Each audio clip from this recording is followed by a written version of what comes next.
Hi guys, welcome to the page of Commerce Shiksha. I am C S Srishti Agarwal. आज अपन discuss करेंगे कुछ ऐसी चीज़ें जो 31 मार्च से पहले पहले आपको कर लेनी चाहिए for smooth tax and finance operations. आज हम कुछ ऐसी चीज़ें डिस्कस करेंगे जो 31 मार्च से पहले आपको करनी बहुत ज़रूरी है। पहली चीज़ है पेमेंट ऑफ एडवांस टैक्स। जो एडवांस टैक्स होता है वो 4 इंस्टॉलमेंट्स में हमें पूरे साल में पे करना होता है और उसकी आखिरी इंस्टॉलमेंट की डेट 15 मार्च होती है। लेकिन अगर आपने 15 मार्च तक भी वो नहीं पे किया है, आई वुड एडवाइस कि आप 31 मार्च तक ज़रूर पे कर दें ताकि आप अपना पेनल्टी एंड इंटरेस्ट बचा सकें। द सेकेंड पॉइंट इज़, अगर आपके पास पीपीएफ या एनपीएस का अकाउंट है तो उसमें एक मिनिमम कंट्रीब्यूशन करना ज़रूरी होता है ताकि वो अकाउंट बंद ना हो जाए, ताकि वो अकाउंट डॉर्मेंट ना हो जाए, and that amount is 500 rupees. तो अगर आपका पीपीएफ और एनपीएस अकाउंट है और इस बार आप उसमें ज़्यादा पैसे नहीं डालना चाहते हैं तो एटलीस्ट 500 रुपीज़ ज़रूर उसमें डालिए ताकि वो अकाउंट डॉर्मेंट ना हो।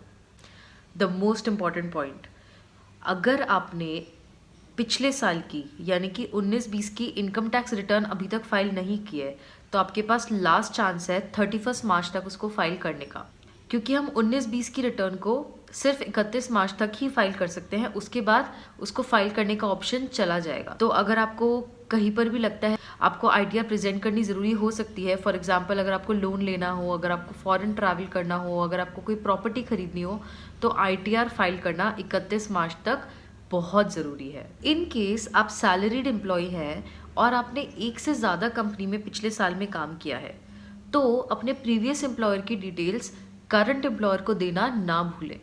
बिकॉज होता क्या है, जैसे 2.5 लाख का एग्जेम्पशन होता है या एटीसी में 1.5 लाख का एग्जेम्पशन होता है, हो सकता है कि आपके फर्स्ट एम्प्लॉयर ने और आपके सेकेंड एम्प्लॉयर दोनों ने वो एग्जेम्पशंस ले लिए हो और उन्होंने आपका टैक्स कम डिडक्ट किया हो।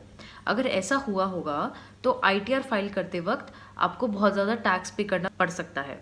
हो सकता है कि आपका अभी टीडीएस कम कटे और आपको बाद में टैक्स पे करना पड़े और उसको कैलकुलेट करने में भी आपको दिक्कत आ सकती है। सो इट इज़ बेटर कि अगर you had an earlier employer तो आप उसकी डिटेल्स करंट एम्प्लॉयर को सैलरी की दे दीजिए ताकि आपकी सही टैक्स कैलकुलेशन फाइनलाइज हो सके for this year. Again a point related to salary, अगर आपने कोई भी एक्सपेंसेस की डिटेल अभी तक अपने एम्प्लॉयर को नहीं दी है जो कि टैक्सेबल हो सकता है, फॉर एग्जांपल अगर आपने HRA slips, LTA slips, mobile reimbursements, ये सब चीज़ अभी तक अपने एम्प्लॉयर को नहीं दी हैं तो प्लीज़ उनको 31 मार्च से पहले दे दीजिए ताकि आपकी फाइनल सैलरी में सही टैक्स कैलकुलेशन हो, कम टीडीएस कटे और आपको सारा अमाउंट बिना टैक्स के मिल जाए।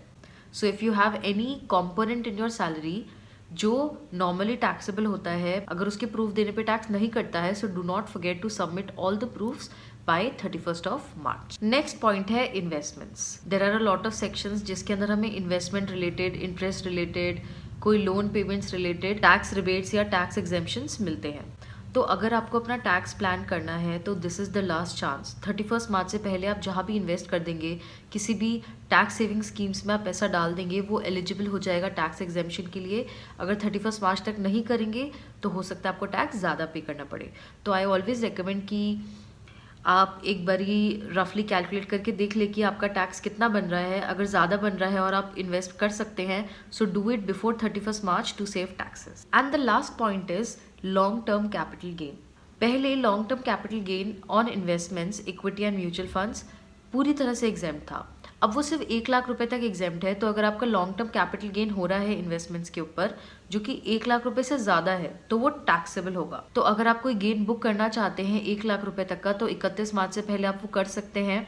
अगर आप नियर फ्यूचर में कुछ बेचना चाहते हैं अपने इन्वेस्टमेंट्स जिसमें आपको गेन हो रहा है तो आप 1 लाख रुपए तक का गेन अभी बुक कर सकते हैं ताकि वो टैक्स एग्जेम्प्ट हो जाए।